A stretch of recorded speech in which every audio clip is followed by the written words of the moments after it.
Hey, good morning. I'm Lisa with Apex Revenue Media, a social media marketing company, and today I have a special guest. Today I am chatting with Debbie Pascoe of Optavia. She has helped so many people get healthier. So what does that mean exactly? Well, let's hear it from her. So, hey Debbie. Hi. So, how did you get started? Tell me about the business that you're doing. Okay, I'll give you a brief overview. I had gone for some time living in Georgia with my family, and my husband and I planned on this great big huge Catholic family, and after my daughter was 3 and we started trying for more children, we couldn't get pregnant again. And finally, after some testing and some back and forth with the doctor, we were told we had secondary infertility and that we weren't going to have any more. So I got over the disappointment of that and did anything to prevent any other child from happening, because I kept thinking maybe, and it never did.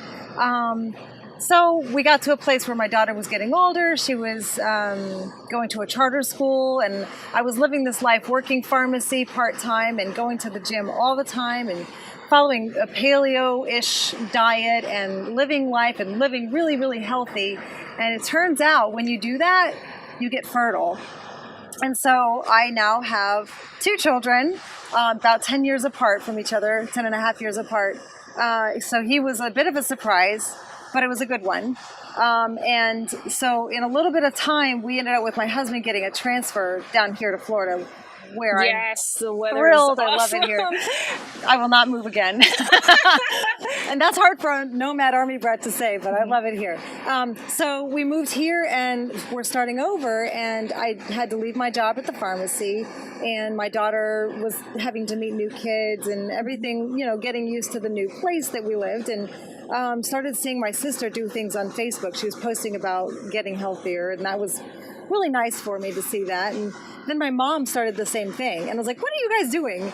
So I kind of took a look, and I've always been very, very suspicious of, things where you parade the famous person on stage or on the camera to talk about the magic shakes that work so well. And I just don't necessarily find integrity in that, or I just doubted those things. So I doubted maybe what mom and my sister were doing, but I took a look.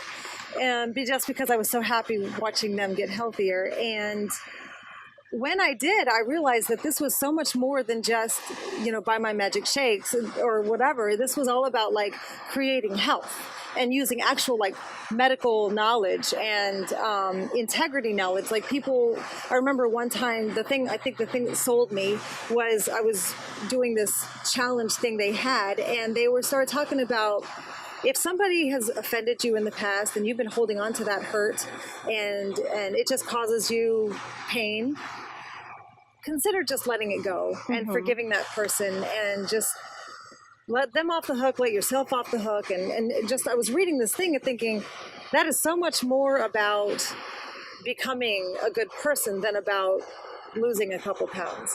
And so that was the thing that kind of started the whole Debbie falling in love with this program. And so very quickly I reached out to my sister's health coach, and I asked her, okay, how do you become a health coach? Because I had left my job in Georgia, and I didn't have friends or family nearby, and I wanted to do something to kind of build a new community. And the coach was like, well, it's hard to start coaching something you've never done before. Do you have any weight to lose? And I was like, I have a 5-month-old. Yes, I do. And so I went on the program, and again, one more step, fell in love, and said, yep, I definitely want to coach this. This is amazing. And it's all about just integrity and health and creating, empowering people to become who they want to be in so many levels. So that was how I just got started. Oh, wow. Okay. Yeah. So I do want to share some awesome stats of her achievements. She is COPE certified, which is Center for Obesity Prevention Education, by Villanova School of Nursing.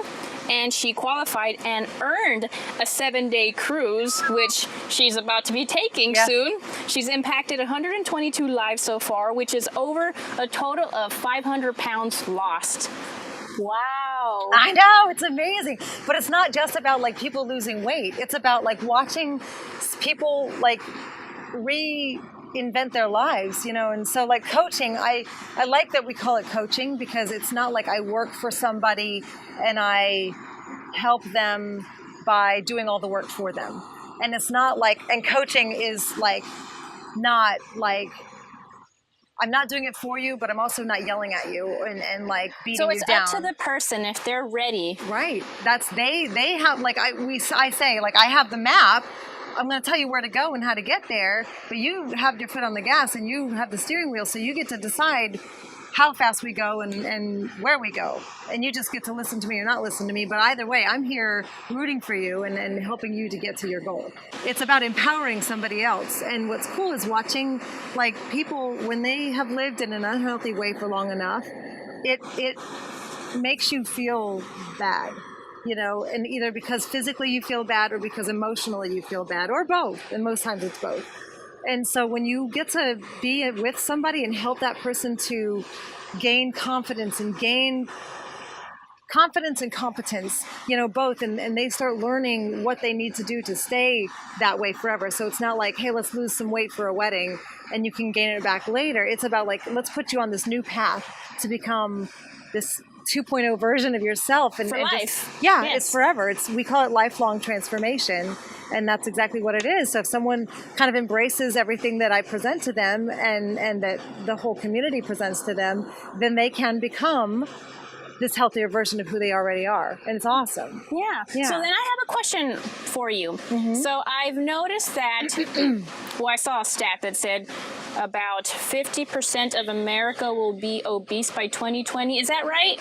That's the projected, that they're over, actually more than that. So it's projected that over 3/4, I believe, of America will be overweight or obese by that year, which is astounding, because like when we think back to like our own childhood and kids ran around and they had like ribs showing and and just kids were just kids, and then and the kid that was like 10 pounds overweight was the fat kid in class or whatever. Like, just what has become our new normal and what we're accepting has changed so much. And I think that it's many, many reasons for that. I mean, there's things that are in our food that weren't in our food. And we're in a hurry, so we're not taking the time to prepare our meals. Absolutely. Or cook at home. Everything is on the go. Everything's automated. So you don't walk to places, you drive to places, and you don't cook a meal, you zap it in the microwave, it's just, or drive through and pick it up. I mean, just our world is going so fast, and we're doing what we can to cope with that. And so we are almost set up for that situation. And so and that's part of what I do is we educate people on, okay, how do we navigate this world that we're in right now? Because you are set up to not move and to eat way more than you should. The theory is that our bodies, physiologically, we have not changed very much since like Paleolithic times, right? And yet our society has. So what our bodies need hasn't changed a lot as far as like proteins and carbs and calories and fat, sugar, which you don't really need. I mean, like all those things, those needs that our body has had haven't changed much. However, what we're giving our bodies has changed a great deal. So we are overfeeding our bodies and undernourishing them. So here we are, looking like gluttonous, and yet most of us are malnourished, in what we actually need to be healthy. It's kind of crazy. Wow. Yeah. So then, would you agree that the new F word is fat? That would be the bad word, yeah, because I don't even like to say it, like, or fat is in like a thing that we eat, or fat is in a thing that is on your steak, but to call a human being fat feels ugly. Yeah, it is an ugly word, and it hurts, because a person isn't fat. Like your value, Lisa, how important and special and smart and funny that you are, that doesn't change when you are lean or heavy. That you are Lisa, and you are awesome. So you are. So then to call you fat is to call you what your packaging reflects right now, not what you are. So it offends me. And I think a lot of people are offended by that word. Even, when it's true, if someone says, hey, you're a little overweight, you're not healthy, people get their feelings hurt, because we tend to connect that assessment as our overall, as our value, Yeah. right? And it just doesn't match. Okay. Yeah. So then, in your opinion, since we are in a hurry, what would be the first step to just changing our lifestyle? Would it be mindset? Mindset is huge. Mindset is enormous. We talk about a trilogy of health. We talk about healthy body, healthy mind, and healthy finances, that all three of those things need to be in alignment for you to be at your best. So yes, if you have a really healthy body and your mind, you're still like focusing on negatives, or you're very stressed out, or you're unhappy or whatever, then you're not at your peak, right? And the same goes with the other way. If you're like, I'm pretty okay, I'm happy, but you're physically falling apart, well, that's not ideal either. So mindset is huge. And then just figuring out what to cut out and what to add in, and when to eat, and how to hydrate, and how to manage things like stress and sleep and things like that. All those things kind of come together to make you your healthiest you. Right. So watching you speak, and I feel your vibe, you're passionate about doing this.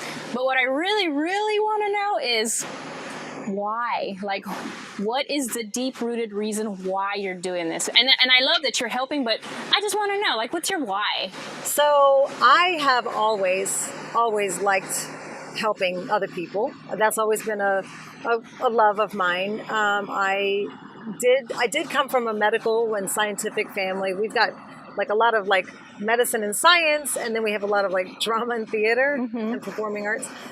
So I guess I would be like the laughing, dancing doctor or something. But I did think about that. I did think about like pediatrics or physical therapy or something, where I was doing that, and I didn't end up going that path. And I felt almost like I had missed the opportunity. And so when I got to do this, and I realized like my very first, like I had just become a coach when I found out they were having a convention, a national convention in Orlando. And I was like, I can drive to that. So I drove down to Orlando, and then and I was just a few months in, I got to see the people that I was going to be rubbing elbows with. And so that was one more time when I just was like, oh my gosh, the integrity is so strong. There are doctors, there are nurses, there are chiropractors and surgeons, and so this isn't some like Instagram ad where like this famous person is like posting this thing of her wearing or drinking a supplement because somebody paid her. This is like something real. Oh my gosh, yeah. And then the cool thing is nobody thinks they're better than anybody else. Like they're all just happy that everybody's there, So like when you see like, oh yeah, that guy's a vascular surgeon, oh yeah, that girl's a fitness instructor, like when you see these people and they're just like happy to see you, and we're all in the same team because we're all on the same mission to get America healthy, and then to go on and get the world healthy. It's just the coolest thing in the world, isn't it? That is. I love it. So was there any point when you were doing your business that maybe you were instructed to try something else, or you're wasting your time, or people doubting? Was there any doubt trying to prevent you from the path that you're on? I think there was Debbie doubt. Like I doubted myself. I doubted myself, and I have done that continually, like I'll be like, oh, I can do this, I got this, and then I'll get going and I'm like, I can't, I'm scared, I'm going to look like an idiot, and I don't know what I'm doing, and how dare I presume I can talk to people, and I do that sometimes from time to time. And the cool thing about what I do is that when you become a coach, you also get a business coach, you get a mentor. So there's somebody there to kind of hold your hand and guide you like apprentice style into feeling comfortable and knowing you've got this, and showing you the actual mechanics of how, so it's not like okay, swim, it's all right, let's get you going. And so when I've had times of doubt, I just kind of reach out to my mentor, and I'm like, I don't know, I don't think I can do it. And I'm always told, why do you think that? And Right. just it's a discussion, and we have a conversation, and I get right back on the horse because I can do it. And I like that you say that, because I've talked to a lot of my friends and people that are trying to start a business, and whenever they say, this is stupid, this is not going to work, and I always ask, well, what makes you think that? Did somebody tell you? And they're like, well, no, I don't think that it's going to work. Why? And then it always reflects to the self. It's the self that's holding them back. Yeah, always. Because like when we look at, I don't remember the statistics right now, but think like in America, we have what, like 320 million Americans? And if we're looking at that many people who are going to be overweight or obese just by 2020, and we have much more than just overweight and obesity, we have issues with people with blood pressure problems and people with diabetes and chronic illnesses and things, like all kinds of things that are manageable or reversible by changing their lifestyle. And then we look at, we have I don't remember the numbers again, but it's 950,000 physicians in America. That's not nearly, and we don't have enough coaches. Right. There's not a shortage. So it's not I can't do it because there's not enough people that need it. There's not a shortage of people who need what I have and what I can present and help them with. And so I almost feel like it would be almost selfish of me to keep it to myself when I have this amazing thing that can impact so many people's lives and help them to be happier. How can I not share that with them and let them know, okay, I've got this thing, you want it? And let them in, So then I have a question for you. Okay. So then how do we know when it's time for us to reach out for help? Okay, there are so many people who are they have the same 5 pounds that they can't lose, or the same 300 pounds that they can't lose. And there are so many people who have just kind of accepted, okay, this is where I am, this is what 40 brings me, or this is what 60 brings me, or this is what, genetics have brought me, or this is what having a child has brought me. There's so many people who just kind of gave up and accepted that they are where they are. So I would say if you feel like if you are at a place in your life where you're missing out on things and you're having to tell your kids, no, I can't play with you, I'm tired. Or you're telling your grandchildren, I can't babysit because I can't watch you that long. If you're missing out on life because you physically can't do a thing, then it's time to maybe talk to a health coach and see if there's a way to improve what you have and live a happier, better life. Okay. So then how do we get a hold of you? I have a Facebook page, Healthy is Beautiful. My phone number is 904-304-8202. So someone could text me and be like, hey, I want to meet you. You can email me. My email address is DebbiePascoe at ymail.com. And that is Y as in Yahoo. So you could email me. And I basically, if someone reaches out to me and says, I'm interested, I say, let's get on the phone and I'd like to meet you and talk to you and get to know you a little bit better and just make sure that there is a good fit and that, I've got something that would be helpful to you because I don't want to find somebody who needs something that I can't do because I want to keep on helping people who I can help. Right. Yeah. Okay. Awesome. Thank you for sharing your story. Thank you. I hope that this inspires you to reach out if you need her help. She is willing to help everyone, and she's actually on a mission to make America healthy again. Yeah. So let's get it started. This is Debbie Pascoe. With Jacksonville. Yes, let's start with Jacksonville. This is Debbie Pascoe with Optavia, and I'm Lisa with Apex Revenue Media, and I will see you next time. Bye-bye.